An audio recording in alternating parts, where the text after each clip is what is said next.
अस्सलाम वालेकुम स्टूडेंट, कैसे हैं आप लोग। उम्मीद है आप सब लोग खैरियत से होंगे। तो आज मैं आपके साथ एक चीज़ शेयर करने जा रहा हूं जो बहुत ज़्यादा इंपॉर्टेंट है। 2023 में यही मिस्टेक बच्चों ने की और तकरीबन 20% बच्चे इसी वजह से फेल हुए हैं। आपने तकरीबन हमने भी पढ़ा होगा और कैप्शंस भी पढ़ी होंगी।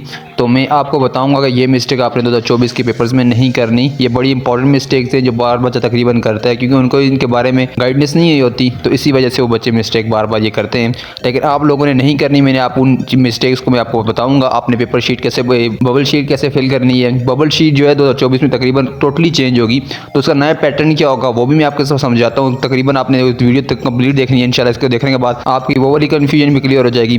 दूसरा, चीटिंग में जिस तरह बच्चे होते हैं वो फॉर एग्जांपल समझते हैं कि चीटिंग में कंप्लीट पेपर आपका कैंसिल हो जाता है। कोई चीटिंग में कोई बूटी पकड़ी जाए या कोई फर्रा पकड़ा जाए आप लोगों का, तो इस बारे में भी आप लोग कंप्लीटली मैं गाइड करूँगा। आपने कोई भी क्वेश्चन अगर रिमेनिंग बाकी रह गया तो कमेंट में पिन करें, और इंशाल्लाह इस यूट्यूब चैनल पर हम आपको गेस्ट पेपर भी प्रोवाइड करेंगे। और आपने चैनल को सब्सक्राइब कर देना है, वीडियो को लाइक कर देना है। जितने भी बोर्ड्स हैं पाकिस्तान के अंदर, फेडरल बोर्ड हो गया, पंजाब के बोर्ड हो गया, केपी के हो गया, सिंध के जितने बोर्ड्स हैं, इंशाल्लाह सारों के बारे में ये 2024 की जो बबल शीट है वो तकरीबन एक जैसी आने वाली है। तो बबल शीट को आपने कैसे फिल करना है, रोल नंबर स्लिप को, और किस तरीके से बबल शीट को ऊपर पुट करना है रोल नंबर अपने को, और उसके साथ साथ बबल शीट में जो एमसीक्यूज हैं उनको कैसे फिल करना है, इस बारे में कंप्लीटली मैं आपको गाइड करूंगा।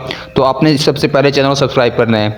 तो चलते हैं फिर आप वीडियो की तरफ। तो स्टूडेंट शुरू करते हैं। सबसे पहले कुछ इंस्ट्रक्शंस हैं कि बबल शीट पे आप लोगों ने कुछ रफ अमल काम नहीं करना, कुछ रफ वर्क नहीं करना, आप लोगों ने कुछ लिखना नहीं है बबल शीट के ऊपर।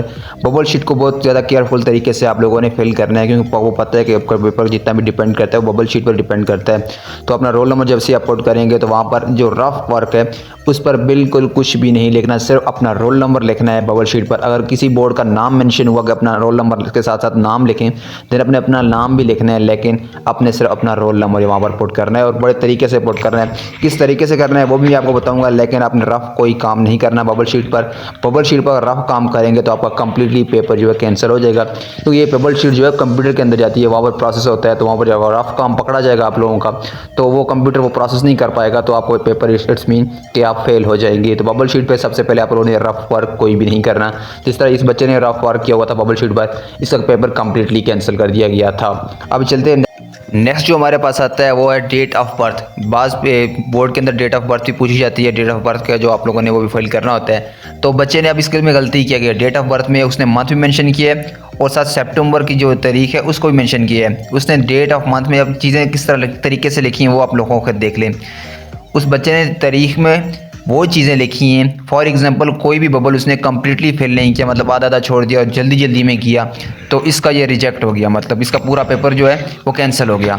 इस तरीके से आप लोगों ने बड़े एतमानान के साथ अपनी डेट ऑफ बर्थ को फिल करना है। बाज़ बोर्ड्स के अंदर ये डेट ऑफ बर्थ होती है, बाज़ के अंदर नहीं होती। सब बोर्ड को इंस्ट्रक्शन नहीं दे रहा मैं। जिन बोर्ड्स के अंदर ये डेट ऑफ बर्थ 2024 में आएगी, ये वो उसका मैं बोल रहा हूँ आप लोगों को। तो डेट ऑफ बर्थ को बड़े तरीके से और डिसिप्लिन तरीके से आपने फिल करना है। फॉर एग्जांपल 2010 है तो सबसे पहले आपने क्या फिल करना है 2, और फिर 0 फिल करना है आप लोगों ने, और फिर 1 फिल करना है, फिर 0 फिल करना है। जिस तरीके से इस बच्चे ने फिल किया है बिल्कुल गलत फिल किया है, इसमें कोई एक्यूरेसी नहीं है, मतलब उसने जल्दी जल्दी में फिल की है और ये उसकी तकरीबन डेट ऑफ बर्थ जो है रिजेक्ट हो चुकी होगी। पेपर जैसे ही कंप्यूटर के अंदर गया होगा तो डेट ऑफ बर्थ उसकी मैच नहीं कर रही होगी, क्योंकि कंप्यूटर जो है सेंसर वो पढ़ता है, डिजिटल चीज़ों को सेंस करता है, मतलब वो अपनी तरीके से QR कोड को लेता है और उस तरीके से उसको ऊपर अमल करता है। लेकिन इस बच्चे ने बिल्कुल गलत किया। तो फॉर एग्जाम्पल आप लोगों ने बड़े एतमानान के साथ बबल को कंप्लीट फिल करना है, और बबल से बाहर नहीं जानी चाहिए इंक, और बबल के अंदर भी आधा बबल फेल नहीं होना चाहिए जिस तरह इस बच्चे ने की है। तो आप लोगों ने इस चीज़ पे भी बहुत ज़्यादा केयरफुल रहना है।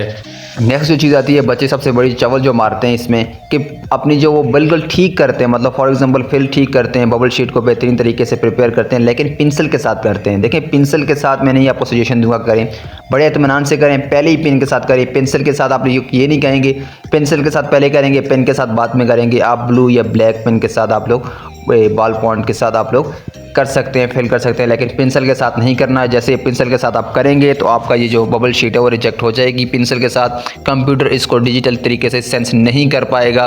तो आप लोगों ने पेन के साथ इसको, ताकि शॉक कलर का सामने नज़र आए क्लियर कि आपके बबल फेल किए हुए हैं।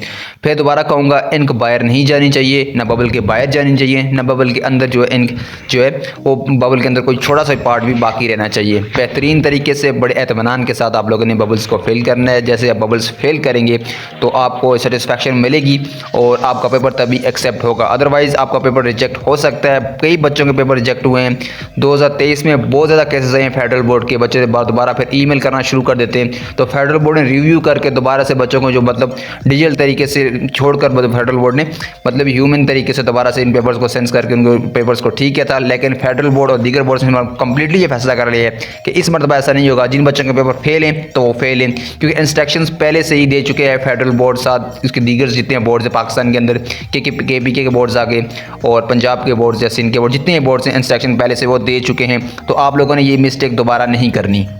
अब सबसे पहले मैं आपको आखिर में मैं आपको ये बताऊंगा कि प्रीव्यू में इसका बताऊंगा, कंक्लूजन में आपके साथ डिस्कस करने जा रहा हूँ कि आप लोगों ने करेक्ट और रॉन्ग मेथड को कैसे जज करना है, गेस करना है। फॉर एग्जांपल आपका रोल नंबर है 1 2 3 2 4, मतलब 123 24।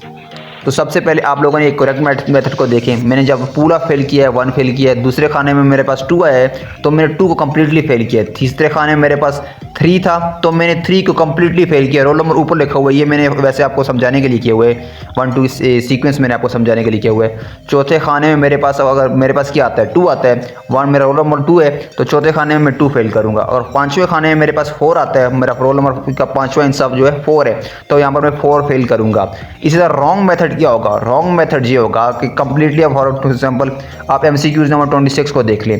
एक बच्चे ने मतलब 2 MCQs, एक को कम्प्लीटली फेल किया है, दूसरे को आधा किया है। इसका मतलब वो कन्फ्यूजन का शिकार था। वो कंप्यूटर जो 2 MCQs फेल होंगे, आधा भी होगा, मतलब एक MCQ से कुछ भी बाहर होगा तो वो कम्प्लीटली रिजेक्ट हो जाएगा। 27 को देख लें, टिक नहीं लगानी है आप लोगों ने, टिक लगा के आप लोगों ने MCQs को फेल नहीं करना है। यहाँ पर बबल को फेल करना है, ना इनक बाहर जानी चाहिए और बबल का कोई हिस्सा अंदर से खाली नहीं रहना चाहिए। 28 में देखें, उससे मैं बिल्कुल मतलब लाइन कर दी और अंदर का जो 3 था उसी तरह खाली रह गया, बबल के अंदर जो पार्ट था वो खाली रह गया, मतलब ये भी गलत है। 29 को देख लें, उसने एक लाइन लगा दी 2 पर, ये भी गलत है। 30 को देख लें, मतलब उसने बबल बनाया लेकिन बबल बाहर जा रहा है, इट्स मीन ये भी रॉन्ग है। तो आप लोगों ने इसको बड़े केयरफुली, बड़े इत्मीनान के साथ गेस करके आप लोगों ने इन चीज़ों को फेल करना होगा।